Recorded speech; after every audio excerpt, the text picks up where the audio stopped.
What's up, guys? Another Technique Tuesday. This week, we're talking about two parts of our jerk dip that allowed me to lift over 350 pounds over my head back in the day consistently.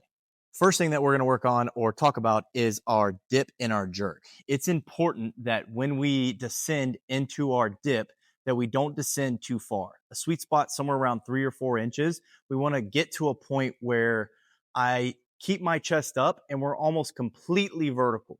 And then when we dip, we're moving quickly down and changing directions even faster. The key here is keeping the bar connected to our body without letting anything lean forward or change our vertical position.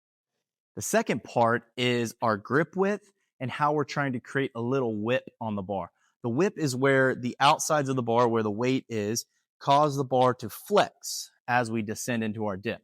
So with a little bit more narrow grip in our dip, we can actually create a little more whip on the outside. That does take a little bit of practice to get our front rack in a position, but I've got a video on that, so check it out.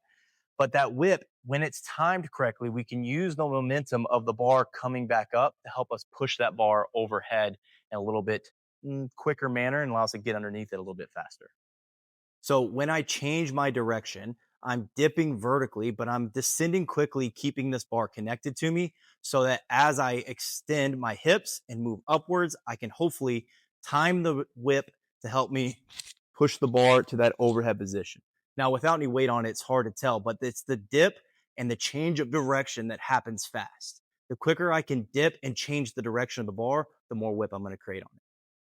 The key to utilizing that whip or to really kind of maximize what going overhead again is that vertical dip, the more narrow grip, and changing that direction fast as we also descend quickly. So we're descending quickly and we're changing the direction fast, staying connected.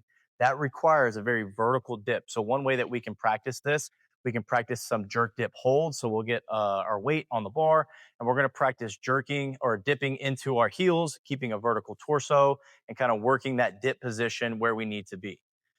Then from there, we can start working on changing the direction quickly, maybe starting with some lightweight, really trying to keep those hands in close and using this kind of grip to create a little additional whip on the bar to help push that overhead. Couple little advanced techniques there. Maybe you're struggling at trying to push a little extra weight or you're stuck in the same position. We understand the dip, but we just need to apply something a little bit different to help us kind of break through that barrier that's kind of holding us back. Give that a shot next time you have some jerks in class and let me know how it goes.